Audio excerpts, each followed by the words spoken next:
C'est un baobab qui était caché dans l'ombre. Hein? Je ne sais pas si de son vivant, il accepterait ce prestige de baobab, tout comme le présent documentaire de témoignage initié en sa mémoire. Oulon Avogo Léopold a vécu dans l'anonymat et la plus grande discrétion. Et pourtant, ses œuvres et actions sont restées comme le diront ceux qui l'ont connu.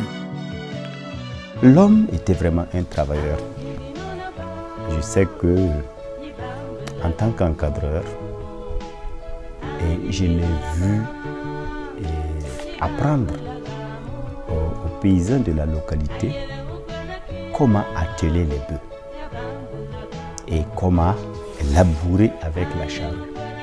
Si on doit parler de Léopold, on va parler de Léopold 365 sur 365. Pour dire qu'on peut faire un livre, on peut faire un film, on peut faire plein de choses sur ce monsieur. Mais un homme exceptionnel, je ne sais pas si je pourrais trouver un qualificatif mieux, mais c'était un monsieur exceptionnel. Voilà, très humble, qui aimait beaucoup la famille. Vraiment, je dirais exceptionnel.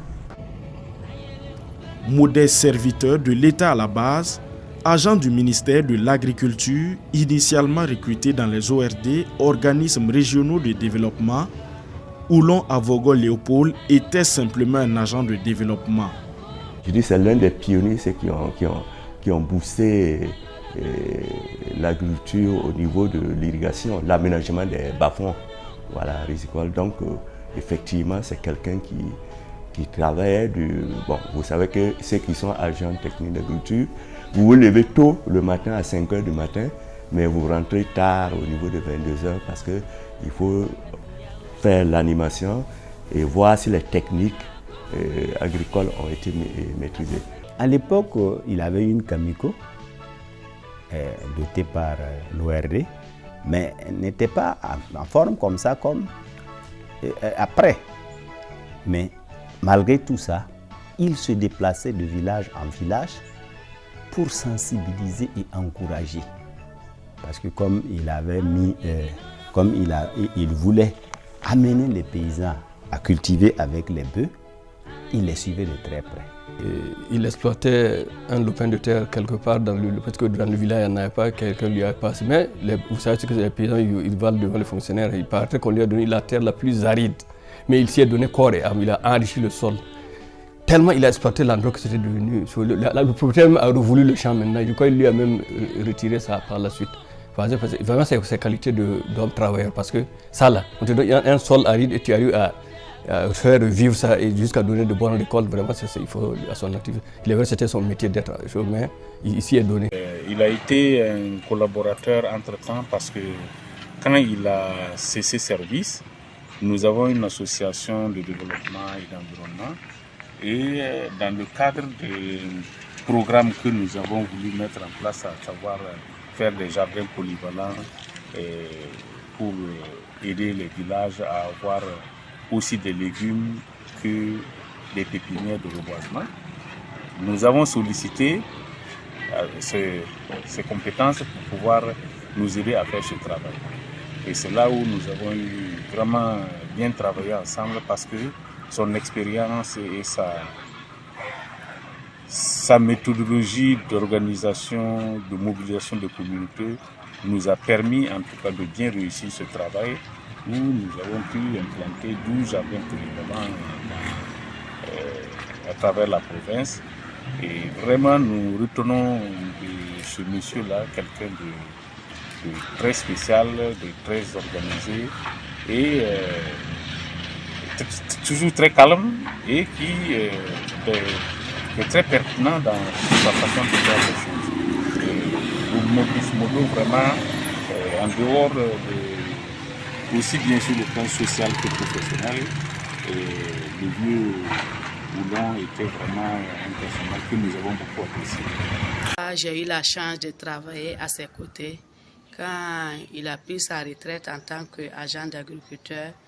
J'étais dans une association Gamou, nommée Gamouya, où on avait besoin de ses expériences. Quand il est arrivé, vraiment, il est devenu directement une figure paternelle pour l'association. C'est lui-même qui apprenait aux paysans à atteler les animaux devant sa propre cour. Et il les assistait. Et il le faisait avant même l'hivernage, hein, parce que si vous attendez la saison des pluies, le paysan n'aura pas le temps pour venir à cette formation. Et puis, j'ai remarqué que chaque fois, ce sont ces paysans qu'on prenait. C'est les champs de ces paysans qu'on visait pour les champs écoles. Tu vois, le champ école, là, je crois que c'est un champ dans lequel les agriculteurs là, appliquent des techniques culturelles pour que les autres paysans puissent s'en servir. Quelque chose comme ça. Et quand on va dans les villages pour parler de la gestion des terroirs, j'ai vu le respect qu'on devait à ce monsieur plus qu'à un commandant de service. En ce moment, on les appelait les préfets. Avoga avait plus de respect pour la population que le préfet. Vous voyez? Donc ça, c'est déjà une marque. Il avait plus de respect que les enseignants. Il avait plus de respect que les agents de santé. Donc tous les fonctionnaires qui étaient dans la zone, il avait la sympathie des populations. Avec 6 000 francs CFA comme salaire mensuel au départ, il investissait les sentiers des différents villages du Naouri à vélo. Dans les années 60, c'est à vélo qu'Avogo a parcouru Poléo pour prendre part au test de recrutement des encadreurs des ORT. Mais arrivé à Léo, il apprend que le test est finalement délocalisé à Ouagadougou. Il mit donc le cap sur Ouaga, mais en route, une crevaison va l'obliger à rouler sur la roue Jante pour rentrer péniblement à Ouaga pour prendre part au test. Au moment de pisser, il constate du sang dans ses urines. Il quittait le village où il était, c'était loin, 7 km, mais il venait à pied. Mais quand tu vois sur son visage, quand tu le vois, tu ne peux pas penser que le gars a une douleur ou bien une souffrance. C'est quelqu'un, on dirait que tout lui va. Kampala, Adongo, Langwero, Banon, il sera ensuite affecté dans la province du Zunwego, toujours avec la même constance dans l'engagement professionnel. Malgré les lourdes tâches qui nous encombrent, à savoir la gestion des unités économiques, la vente des pesticides, l'opération 30 000 saris, nous on est arrivé à s'en sortir.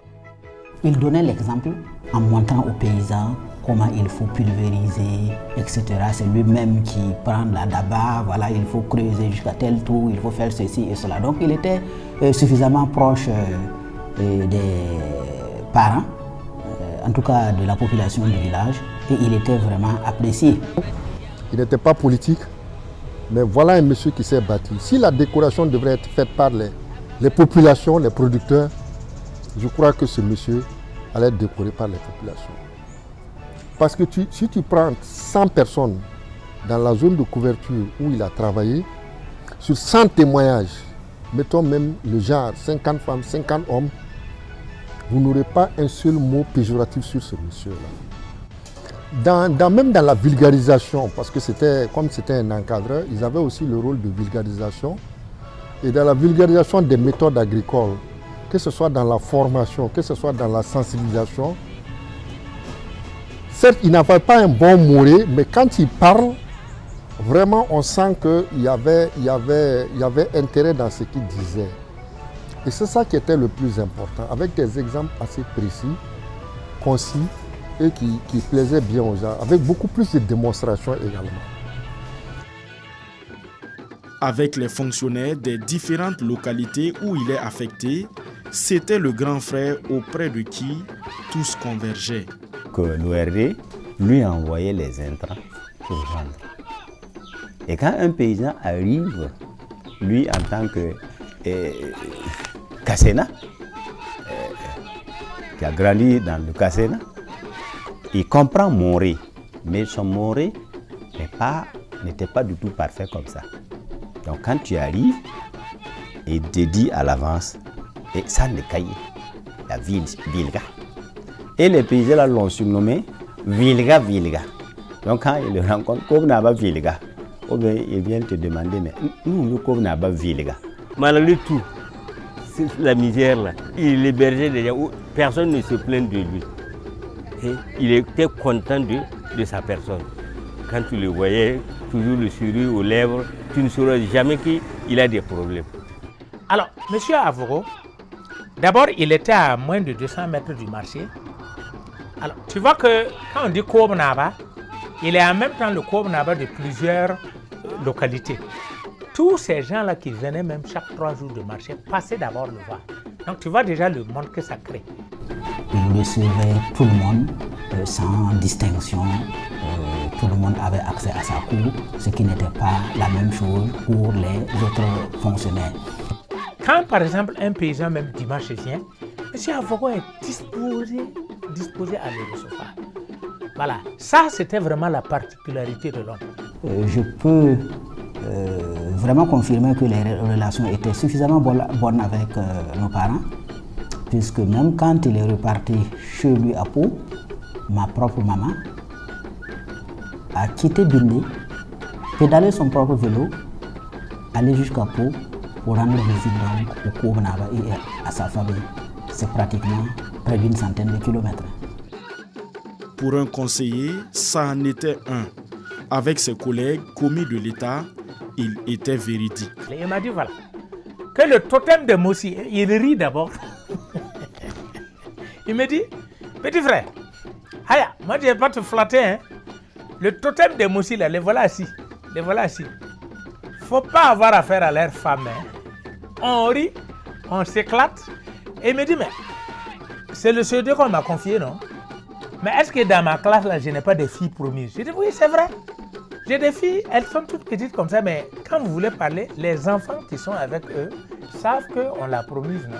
On dit non, que son mari là s'appelle un tel, il est en Côte d'Ivoire ou bien en tout cas il est au village. Et ça fait rire. Voilà. Mais c'est en même temps un avertissement. Quelqu'un qui te dit, ah, fais gaffe, parce que côté femme là, même si tu vois une qui semble une demoiselle, ah, il faut faire attention parce qu'elle peut être, en tout cas, la fille promise au mariage ou en mariage à quelqu'un. C'est quand il prend un peu, je mets sur le rail, il commence à nous taquiner. Il dit, vous les enfants là, je n'aime pas, hein. Je veux tous au devoir. Avec Koulaga. À Koulaga, où y est né?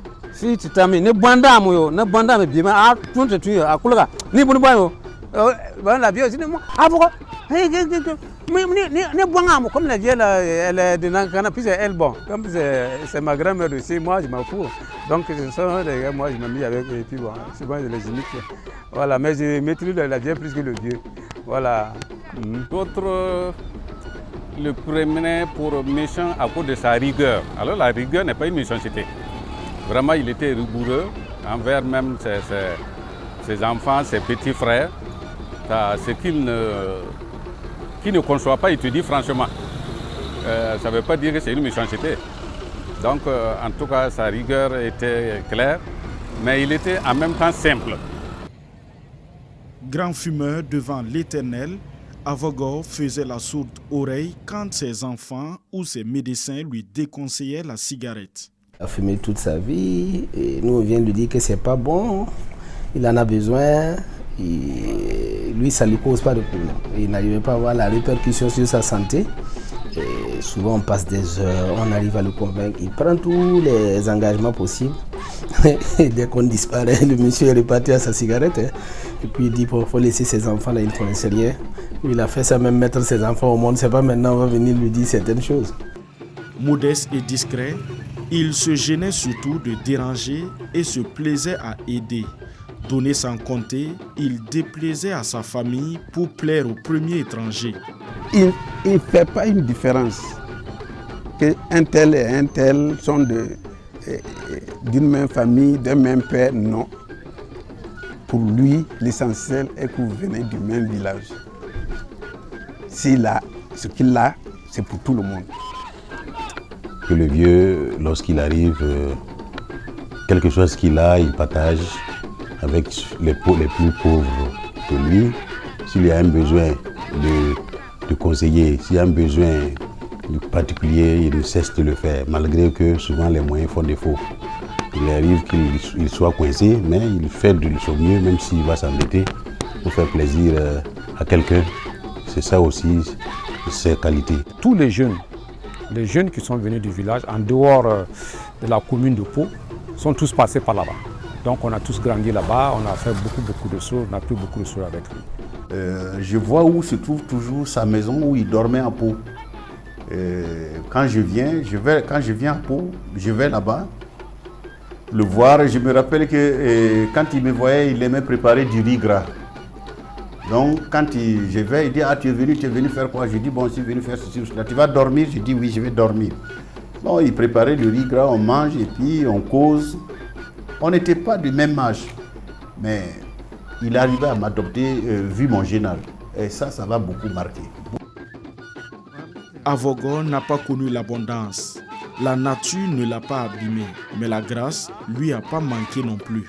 C'est en 2017 quand on nous a informé qu'il devait se baptiser. Moi j'étais en mission en Italie.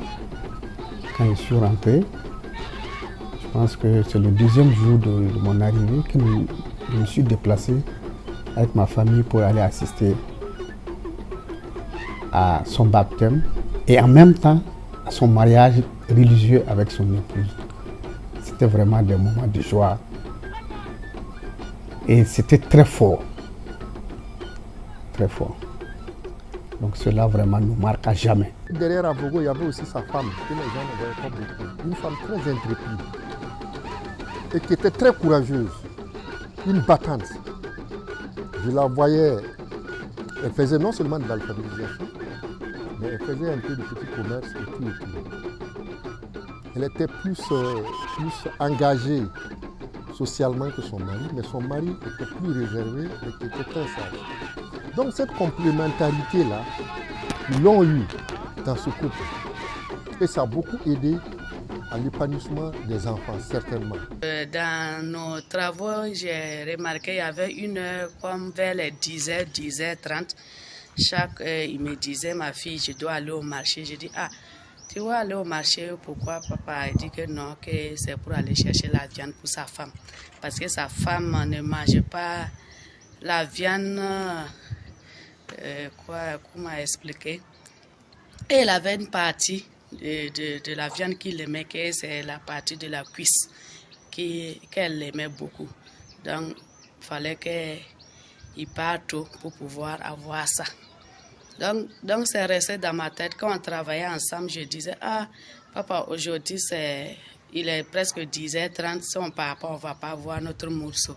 Même si on était dans des sorties, des fois, on peut aller à 50-30 km pour des travaux. Je dis, ah, aujourd'hui, comment on va faire? Ou bien, deux fois, je le dis en avance, papa, il faut qu'on parte chercher la viande parce que demain, on n'aura pas le temps. Parce que tu ne seras pas à Pau. Et ça nous faisait rire. Donc, c'était devenu notre code. Et sa famille aussi, vraiment, il aimait, quand il t'aimait vraiment, c'était sans retour. Il t'aime vraiment malgré tes défauts.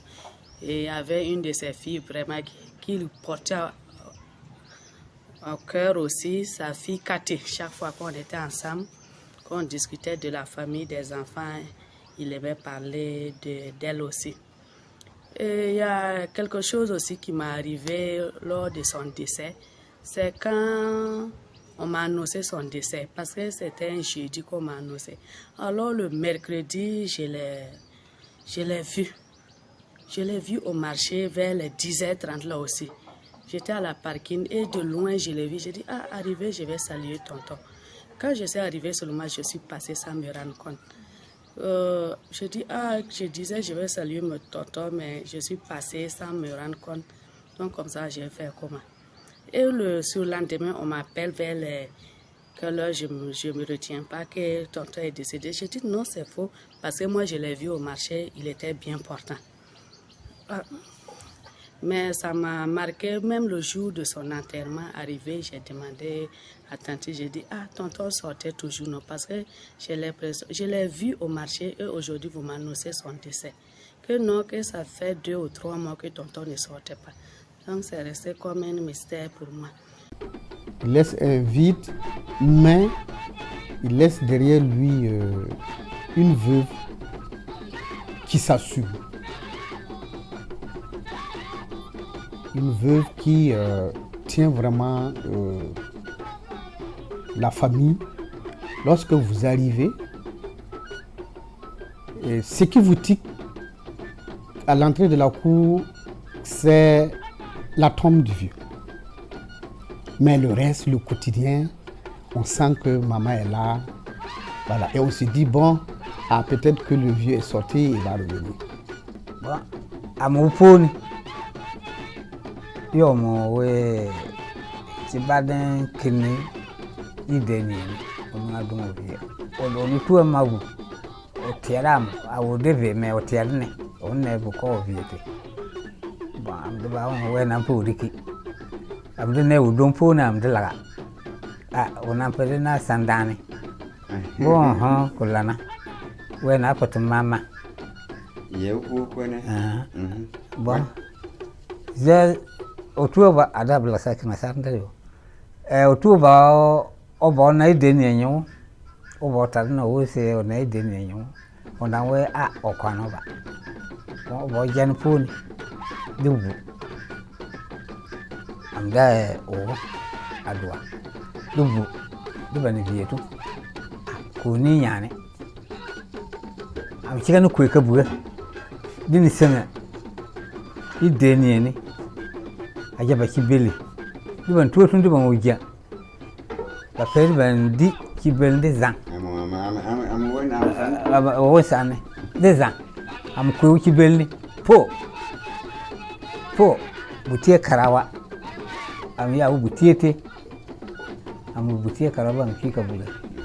Je ne l'ai jamais vu discuter avec quelqu'un. Même quand ça n'allait pas, c'est-à-dire partir à Manga avec toute sa famille, le salaire n'était pas ça. Mais quand il vient le week-end, on se retrouvait, il n'y a pas de problème. À l'époque, le salaire n'était pas ça. Le salaire est maigre. Mais il arrive à encadrer ses enfants. Il a mis tous ses enfants à l'école. Et comme c'est un beau qui, durant toute sa vie, n'a daigné à aucun moment ni dire à sa fille, ni dire à un de ses fils, ni dire à un de ses proches de voir M. Koudou qui est mon beau pour tel ou tel problème. Que ce soit un soutien de tous ordres, il n'en a jamais évoqué. Ça m'a donné beaucoup à réfléchir. Un jour, il a eu à perdre de l'argent même et il m'a dit le problème. Il s'est déplacé de Kouville pour 7 km à Tchekane pour me dire. Mais avant, tu perdais 20 francs, on te licenciait sous le régime de feu Nava parlé de Saponé. Donc c'est à base des parts sociales des groupements qu'on nous payait. Et lui, il est parti créer un groupement de 16 membres. Il a pris l'argent, il l'a imposé par là. Alors qu'il était à bicyclette. Il a pédalé, la pochette est tombée avec l'argent. Et il a eu le courage de venir me dire. J'ai dit, bon, comme ça, qu'est-ce qu'il faut faire? Il faut venir, on va aller voir le vieux ici, qui était notre patron, un de commissaire. Il dit, ah, c'est pas possible. Il dit, mais 16 000 francs, tu vas rembourser ça en combien de temps sans qu'il ne sache? Il va apprendre et ça va partir loin. Il vaut mieux venir, on va aller. Il a dit, bon, d'accord, et c'est moi qui vais prendre la parole. J'ai dit, il n'y a pas de problème. Si tu acceptes de venir sur moi, on va aller. C'est ainsi qu'on s'est dirigé, voir le patron après une réunion. Il est venu me dire, sincèrement, on se connaît, le vieux même le connaissait. Ce n'est pas quelqu'un qui était avide d'argent. Non. C'est tombé. Bon, on ne peut pas garder ça sans vous mettre au courant. À vous de nous aider à trouver la solution. Bon, il va rembourser mensuellement. Lui, il pourrait retarder les 16 000 là, jusqu'à 3 mois, il va rembourser. Et c'est ainsi qu'il a remboursé l'argent sans problème. À l'école primaire, ses promotionnaires et cadets parlent abondamment de son leadership, de son sens de la solidarité et de la combativité. J'étais puni chaque jour parce que je n'arrivais pas à lire. Alors, et le grand frère Avro, qui lui aidait le maître, alors on lui confiait tous les élèves punis à midi il restait avec les punis, on ne mangeait pas. Alors maintenant, je pense qu'il a eu pitié de moi. Et un jour, il m'a dit, mais pourquoi tu n'arrives pas à lire? J'ai dit, je n'arrive pas. Et c'était un truc simple, je vais vous dire ça. Hein? Anani tape l'âne. Le mot Anani, j'avais tous les problèmes du monde pour le répéter. Et moi, je me rappelle de son regard tendre. Et il m'a dit, non, je vais te montrer ça.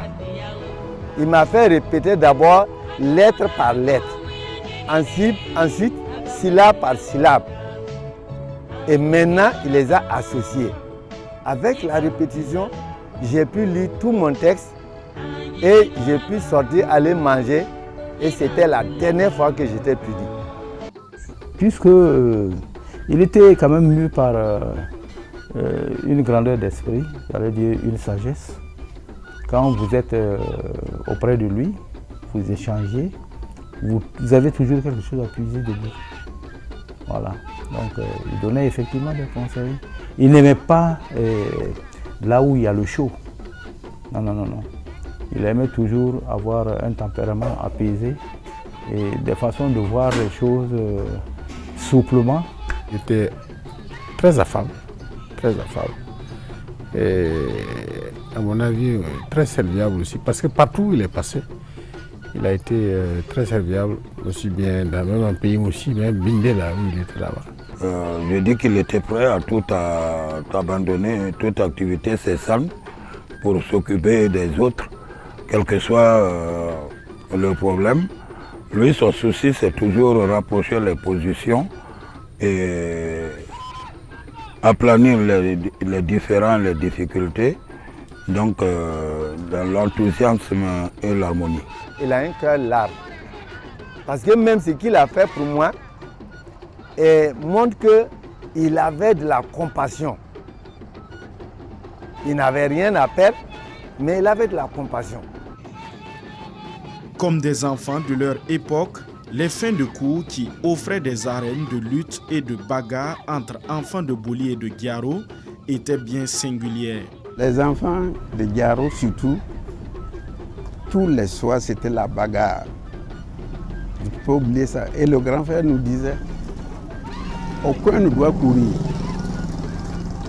Donc il y a des moments où on va se frapper jusqu'à 19h, nous trouve là-bas. C'est un jour, là la bagarre était sérieuse, on s'est frappé. Et de leur côté là, il y a eu des blessés. Et depuis ce jour, ils nous ont abandonnés là. On a eu la paix. Ceux qui l'ont fréquenté évoquent son immense niveau d'instruction, surtout sa maîtrise de la langue de Molière. À notre temps, bon, c'est le niveau CEP, mais à l'heure actuelle, c'est pas à comparer, on n'a pas à comparer à celui de Bachelier. Les années 1966 et 67. Mais Avro parlait le français comme un bachelier. Je finis ma mission, j'étais avec des collègues, donc j'appelle, je l'appelle, le téléphone sonne et puis il me dit allô, je me présente bien évidemment et je lui dis voilà, je me présente, je lui dis j'ai très envie de faire sa connaissance, il me dit il n'y a pas de souci. Dès que je finis, je pouvais prendre la route pour venir, je dis ok, donc je finis nettement mon boulot, je demande à mes collègues est-ce qu'ils peuvent m'accompagner, voilà. Et mes collègues me disent oui, il n'y a pas de souci, donc je l'appelle pour qu'il m'indique maintenant la maison. Et c'est là qu'il commence à me sortir un cours de français en me disant bon, si tu dépasses le premier radier, le deuxième radier. Entre-temps, je dis mais attends, c'est quoi on appelle radier? Parce que vraiment, c'est pas mon langage. Nous, généralement, on a l'habitude de dire un gendarme couché, le deuxième gendarme couché. Bon, très souvent, peut-être quand on est avec d'autres personnes, on peut employer le cassier à dos d'âne. Mais en tout cas, le langage que nous avons, c'est le gendarme couché. Donc, je demande à mes amis, enfin mes collègues, je leur dis, c'est quoi un radier? C'était des jeunes diaspora, ils disent, ma chérie, je ne connais pas radier. Donc j'ai dit, ce qu'on va faire, on va garer prendre Google et puis savoir c'est quoi le radis. C'est quand on a vu le radis, on dit mais attends, le vieux là, qu'est-ce qu'il nous fait? Il peut nous dire gendarme couché, non, c'est quoi le souci? Donc je le rappelle pour dire ok, je suis au deuxième radis. Il me dit tu n'as pas vu un flamboyant? J'ai dit ah, il est rentré encore dans l'histoire de fleurs encore.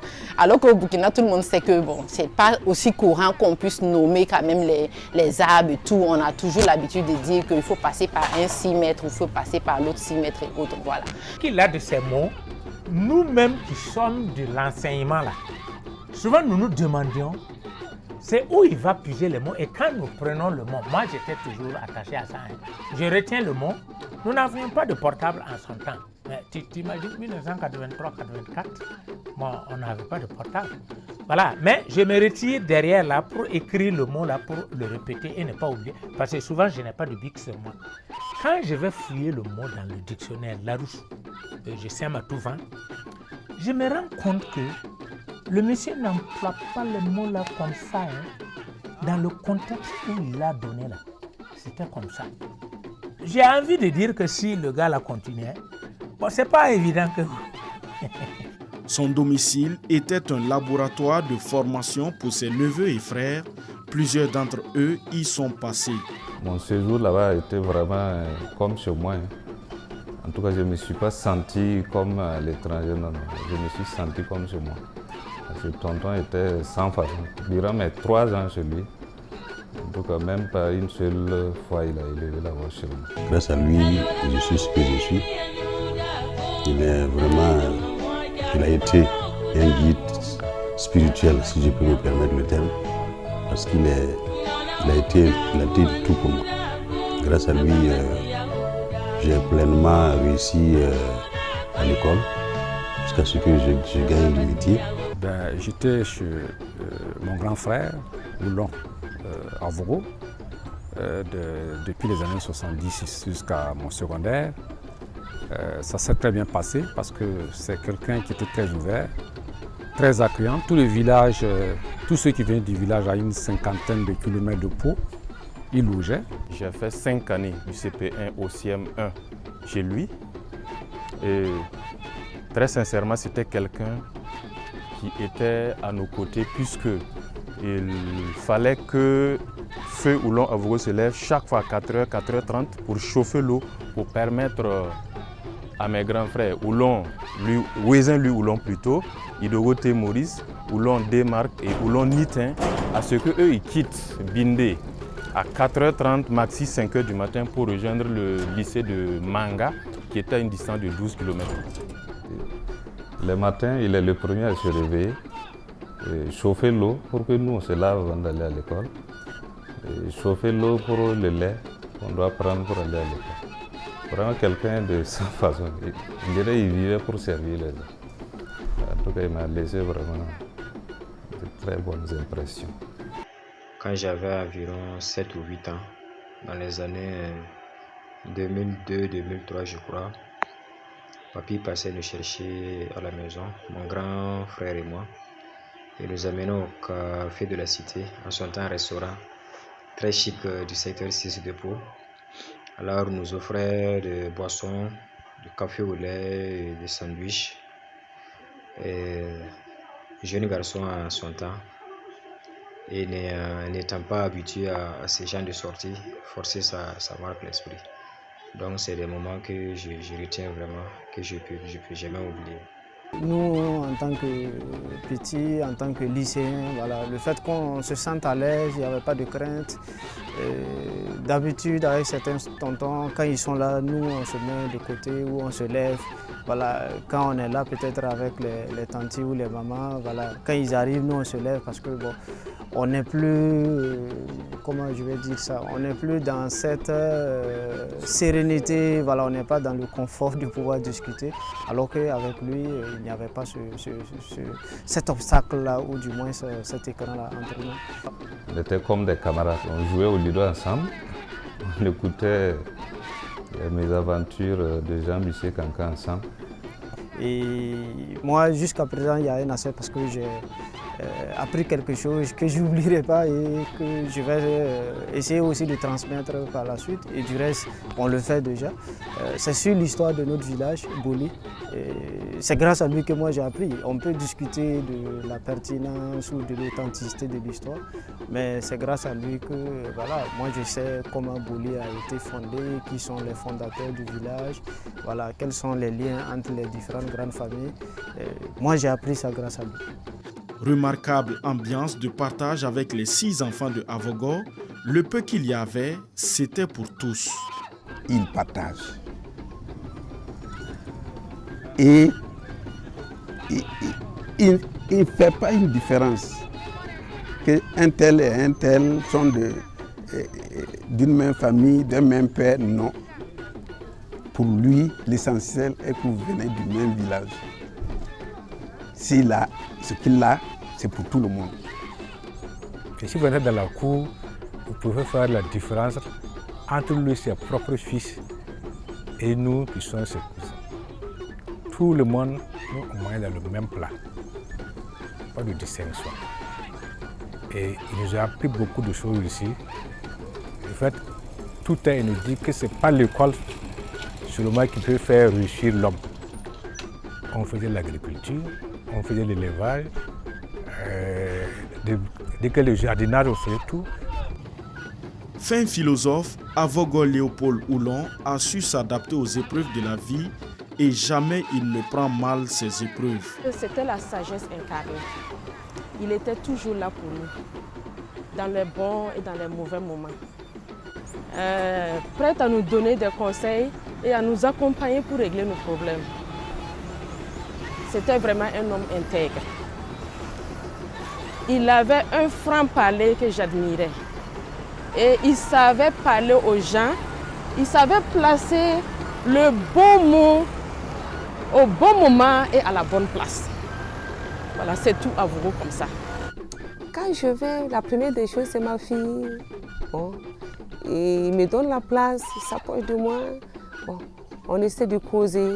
Et quand par rapport, bon, généralement les belles filles dans les foyers demandent d'après sur les nouvelles de la famille, comment ça va.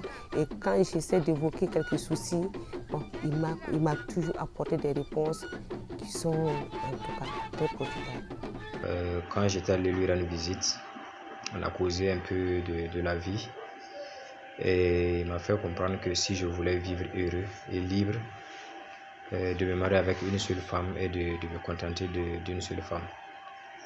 Que de voir lui son cas parce que il n'avait qu'une seule femme et il était vraiment tranquille. J'ai effectivement remarqué que parmi sa génération, rares sont ceux qui avaient une femme.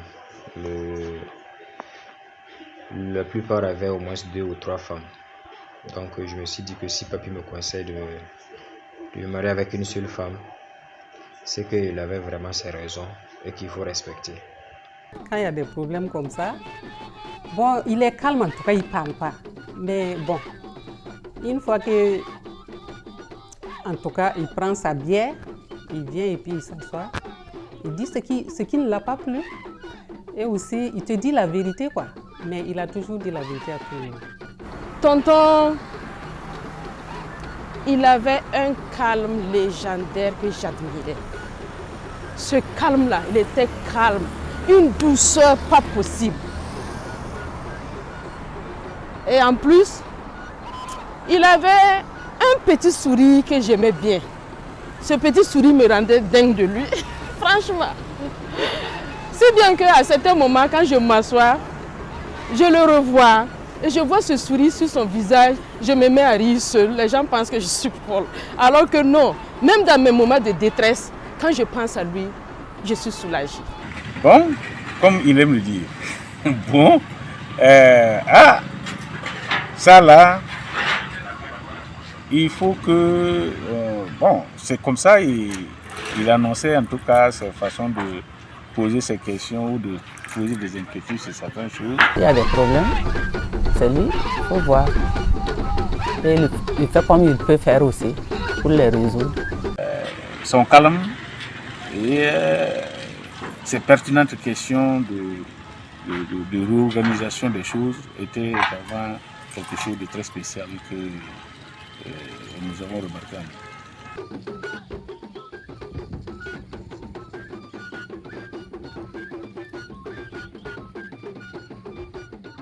Ici à Boli, le nom de Oulon Avogo rime avec solidarité et amour des siens. C'est ici qu'il a passé sa tendre enfance, bercé par sa mère du nom de Ati. Son amour pour ce village, il l'a nourri et transmis à plus d'un ressortissant.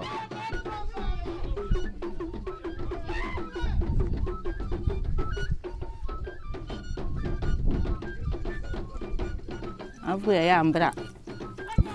Avuya zan ogin tun o shu nona, o jena nona. Obu no damse, o ne no mama, o la shu di.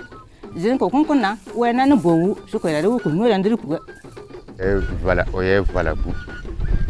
Ko ku nona var. Pa vano.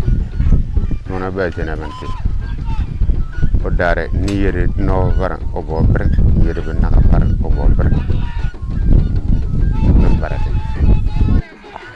Abo yang udah tuh, mohon tidak berperdi.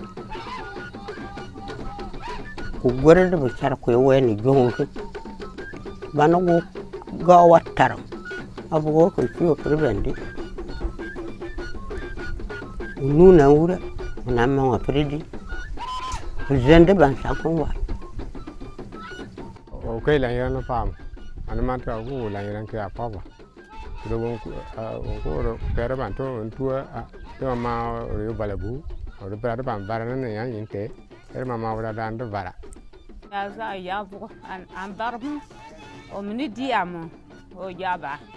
Anak wata wa yiro udah dane, o ya terus lungu jagani, o terus kesengai jagani, doa inna uloni inna manta. Aku ya ambarmu, ambari sunu, dia sudah. De nyodan, de dan, do don dan, de yare dan, zanzan. We ba pare na biya dan, de ya ki wele, de ya jigikira. Suwe sono kun turi. We turi bangambar wonde dare. Ajara zambawu. Awu benyona. Kona na ewe te tonton. Anjigatina. Su alor we su we jong abar wonde salani ya jigatina su jo adeni we na se andu ba ya ba ko la tin.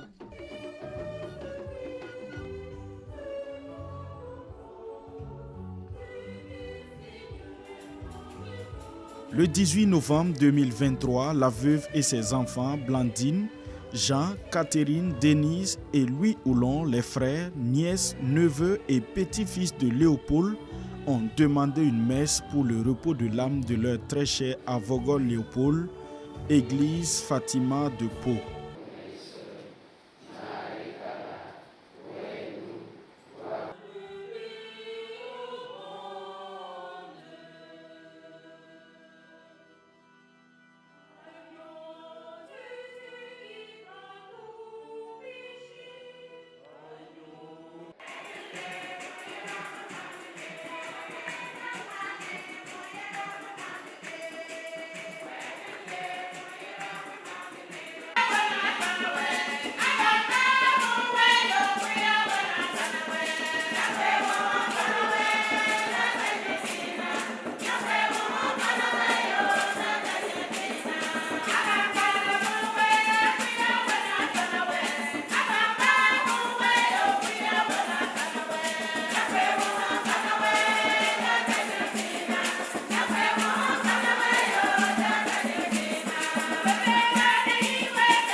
À l'occasion, les petits plats ont été mis dans les grands pour un hommage à la hauteur du rang de celui qui, pendant 77 ans, a marqué les esprits et a vécu utile.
Par où commencer? Grand-père Léopold était une personne vertueuse. Parmi ses vertus figurent gentillesse, calme et surtout intelligence. En effet, il nous a toujours appris à savoir distinguer le bien du mal et à faire les bons choix. Dans notre vie courante, il nous a permis de faire les bons choix qui nous ont menés à la réussite et à de nouvelles destinations. Tout ce que nous pouvons souhaiter pour lui, c'est que son âme repose en paix. Ce que j'aimais chez lui, c'est qu'il ne parlait pas beaucoup. Et son regard vraiment disait tout. Lorsqu'il t'interpelle, tu sais qu'au fond de toi, tu dois vraiment changer. Il est un exemple, il reste toujours un exemple pour toute la famille. Nous le remercions pour tout ce qu'il a fait pour nous en tant que ses petits-fils. Nous prions Dieu, là où qu'il soit, que son âme repose en paix et que Dieu l'accueille dans son royaume. Il aimait tout le monde. Moi aussi, je l'adorais. Que son âme repose en paix. Il était gentil avec nous. Il m'envoyait avec mon petit vélo à la boutique. Si je pars, je reviens vite. Et si je pars, je paye la monnaie qui reste. Il me donne souvent. Que Dieu repose son âme en paix. De temps en temps, il allait boire et quand il revenait, oh my God, c'était un plaisir d'être à ses côtés. Il faisait beaucoup de la comédie et j'ai beaucoup aimé d'avoir connu de cette façon. Surtout, je pense que beaucoup des autres petits-fils ont eu cette chance. Ce que je me rappelle bien de mon grand-père, il était gentil, adorable. À la mort de mon papa, il m'a donné beaucoup de conseils par rapport à la vie. Qu'il est temps de grandir, que je dois veiller sur ma maman et mes deux petits sœurs, que son âme repose en paix. Le nom Clémissi m'a été donné par papa avant. Et pour dire vrai de lui, il est une personne gentille, calme, bienveillante et attentionnée. J'espère que de l'au-delà, il prie pour nous et nous protège. Mon plus grand regret, sincèrement dans mon cœur, c'est de ne pas pouvoir passer beaucoup de temps avec lui. Que la terre vraiment soit légère, soit lui légère. Car c'était une personne vraiment gentille, très calme. Son décès nous a beaucoup touchés. Et son décès m'a affecté. Aujourd'hui même, ça m'a toujours affecté. Grand-papa était vraiment une personne très très gentille. Mon grand-père était vraiment quelqu'un de bien et très gentil. Il aimait me raconter des histoires. Je me souviens très bien le jour que ma chaussure est gâtée et mon grand-père m'a pris avec sa moto aller acheter une chaussure neuve. Je souhaite que Dieu ouvre la porte du paradis à mon grand-père et à tous les défunts fidèles. Grand-père Léopold, repose en paix. Mon père était une personne adorable. Je n'ai pas passé assez de temps à ses côtés, mais le peu de temps passé avec lui m'a fait savoir qu'il était gentil, se souciait de nos résultats scolaires. Il posait assez de questions. Est-ce que ça va à l'école? Et tout, ça se passe bien. Et papa et maman, ils n'aimaient pas trop parler. Ils aimaient bien s'asseoir seul dans son coin. Je me rappelle que la dernière phrase qu'il m'a dit avant son départ était que j'étais un déconnard. Parce que j'avais volé les chaussures de ma soeur et je demandais encore de l'argent pour m'en acheter. Grand-père, paix à son âme, était un homme bon. Je pleure toujours son absence. C'était un homme bon, gentil, tendre et très calme. Il ne parlait presque jamais. Mais c'était facile pour nous de l'aborder car il était ouvert à tous. Il se souciait de nous. Il nous demandait toujours comment nous nous portions et comment ça se passait à l'école. Ce fut une très belle personne et je prie pour le repos éternel de son âme. Grand-père était vraiment sage, gentil, attentionné avec nous. À chaque fois que moi et ma petite soeur, nous allons en grande famille, il était vraiment gentil avec nous. Son décès nous a beaucoup marqué. Moi personnellement, j'ai hérité de l'activité de grand-père. Que la terre lui soit vraiment légère. J'espère que de là-haut, il était gentil. Il nous conseillait beaucoup de choses. Si tu fais ce qui n'est pas bon, il te conseille.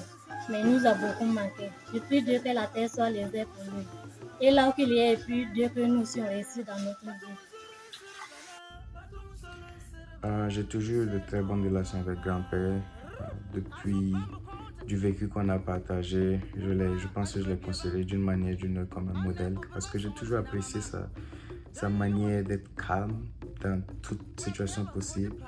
Et juste, ça m'étonne souvent qu'il arrive à garder son sang-froid dans certaines situations. Donc j'ai toujours admiré ça. Je pense que j'essaie de vivre d'une manière ou d'une autre par ce motto aussi, rester calme, quelle qu'en soit la situation. Quelques souvenirs que j'ai, je pense que le souvenir le plus lointain auquel je puisse penser, c'est quand j'étais un peu plus jeune, on est allé à Pau, mes parents et mes frères, pendant les vacances. Et ce soir-là, c'était un après-midi, grand-mère avait fait du tour sauce gombo qui est en passant très délicieux. Et elle avait mis le tour et la sauce dans un plat pour les enfants et le papy. Donc on s'est tous assis à table, on était en train, pas à table, mais sur nos chaises, en train de manger à partir du plat avec nos mains. Parce que même si c'était très chaud, on ne voulait pas utiliser de cuillère, parce que pourquoi utiliser des cuillères? Mais c'était trop chaud pour nous, donc on n'arrivait pas à manger une bonne vitesse. On n'arrivait même pas à manger. Et la grand-père a décidé, ok, les enfants, laissez-moi vous montrer quelque chose. Il a divisé le toit en plusieurs parties, mais dans différents plats ou souvent même mettre sur le couvercle pour que ça refroidisse plus tôt. Donc il nous a permis de manger de pouvoir manger en même temps que lui et tout. Et je pense que cette histoire montre à quel point grand-père était astucieux parce qu'en n'importe quelle situation, en général, il était très connaisseur sur le cas où il était très connaisseur en la matière et aussi il avait des manières de trouver des astuces pour résoudre certains problèmes. Je sais qu'il aimait nous raconter beaucoup d'histoires, surtout durant cette époque, et des fables aussi. La fable qui me vient à la tête, qui me vient à l'esprit, c'est Jean de La Fontaine. La fable s'appelait, je pense que c'est la grenouille qui voulait se faire plus grosse que le bœuf ou un truc comme ça. Mais j'aime bien cette fable parce que ça me permet de me remémorer les moments avec grand-père, mais aussi juste la morale de l'histoire qui est être responsable et de ne pas envier les autres, je pense. Un autre souvenir que j'ai avec grand-père, ça c'est un souvenir de quand il venait à Ouaga. Grand-père est une personne qui aimait rester beaucoup dehors, à l'extérieur des bâtiments, respirer l'air frais, être en communion avec la nature. Et je pense que ça c'est une qualité que j'apprécie beaucoup de son côté. Mais quand il venait à Ouaga, il n'aimait pas venir à Ouaga pour commencer parce que quand il venait, c'était soit pour ses examens médicaux qui étaient une obligation de faire à Ouaga, mais à part ça, il aimait rester dans son pot ou aller à Boli, je pense. Mais quand il venait à Ouaga, il nous apportait souvent des petits snacks, des petits trucs pour grignoter comme du pain du Ghana ou des biscuits. Donc ça c'est un bon souvenir. Donc souvent je n'étais pas au courant qu'il venait. Quand j'apprends, oh grand-père arrive, dans ma tête c'est, ok, il y aura du pain du Ghana, il y aura des biscuits. Donc c'était la fête en quelque sorte. Yeah, ça c'est quelques-uns des souvenirs que j'avais avec grand-père. Bien évidemment, il me manque beaucoup. Donc je l'aime très fort. J'espère que son âme repose en paix.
Kuwoma était sa formule consacrée. Sa philosophie se résume bien dans cette citation d'Albert Einstein qui disait qu'un problème sans solution est un problème mal posé.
Nampana sricha, sukuyiri mama mine mine.